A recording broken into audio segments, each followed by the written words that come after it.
Put God first in everything you do. Everything that you think you see in me, everything that I've accomplished, everything that you think I have, and I have a few things, everything that I have is by the grace of God. Understand that. It's a gift. 40 years ago, March 27th, 1975, it was 40 years ago, just this past March, I was flunking out of college. I had a 1.7 grade point average. I hope none of you can relate. I had a 1.7 grade point average. I was sitting in my mother's beauty shop. They still call it beauty shops now? What they call it now? Yeah, I was sitting in the beauty parlor.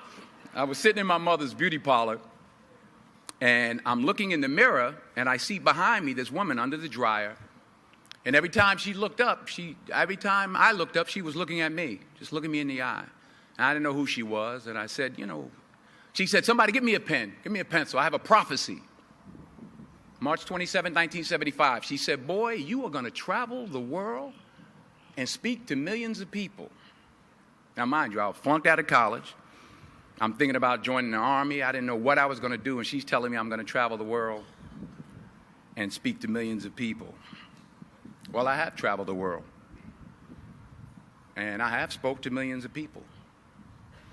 But that's not the most important thing, the success that I had. The most important thing is that what she taught me and what she told me that day has stayed with me since.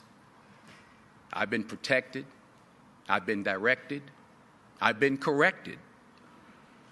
I've kept God in my life, and it's kept me humble.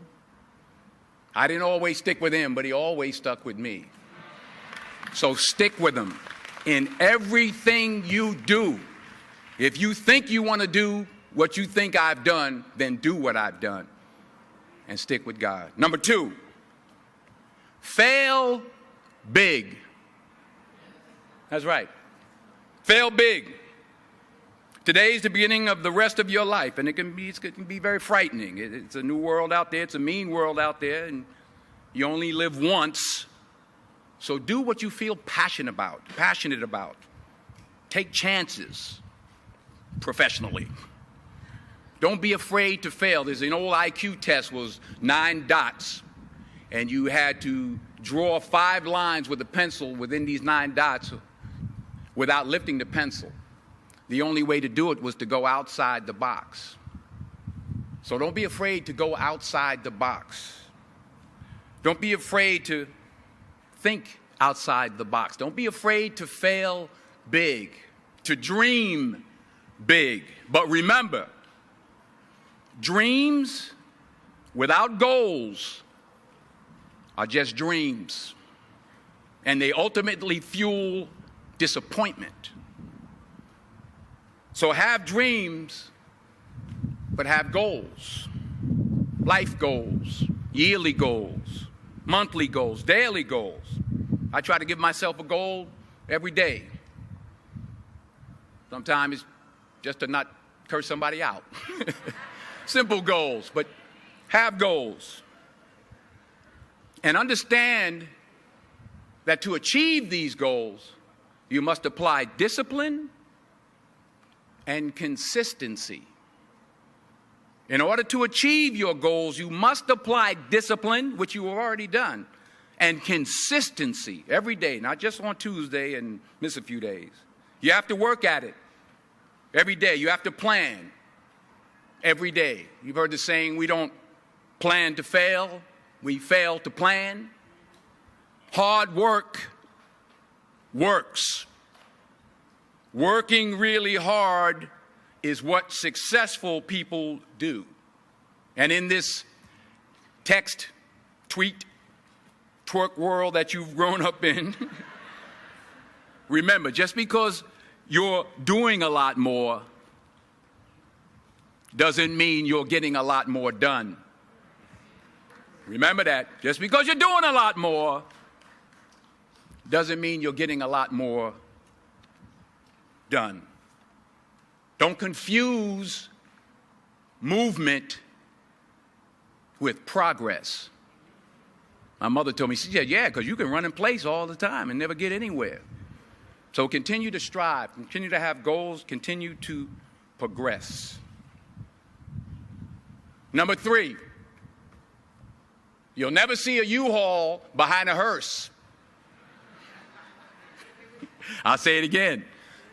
You'll never see a U-Haul behind a hearse. I don't care how much money you make, you can't take it with you. The Egyptians tried it.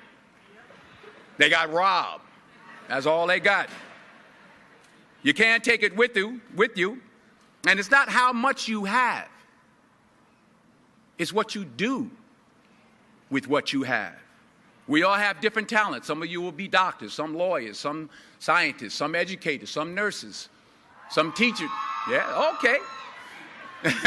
Some preachers. The most selfish thing you can do in this world is help someone else. Why is it selfish? Because the gratification, the goodness that comes to you, the good feeling that I get from helping others, nothing's better than that. Well, one or two things, but nothing's better than that. Not jewelry, not big house I have, not the cars, but it's the joy. That's where the joy is, in helping others. That's where the success is, in helping others.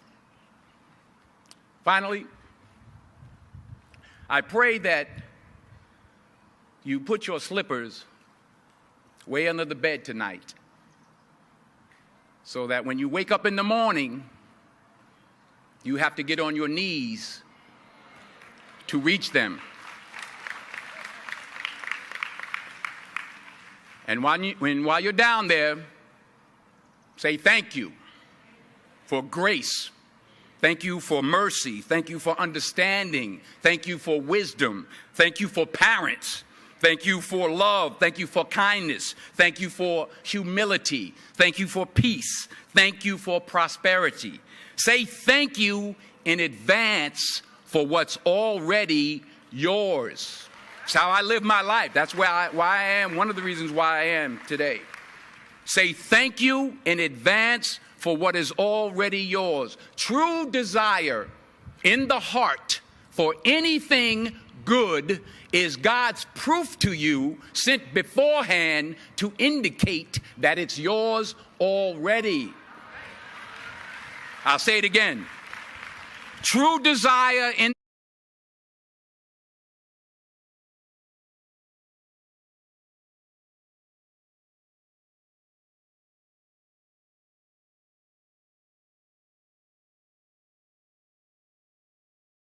the heart, that itch that you have, whatever it is you want to do, that thing that you want to do to help others and to grow and to make money, that desire, that itch, that's God's proof to you, sent beforehand already to indicate that it's yours.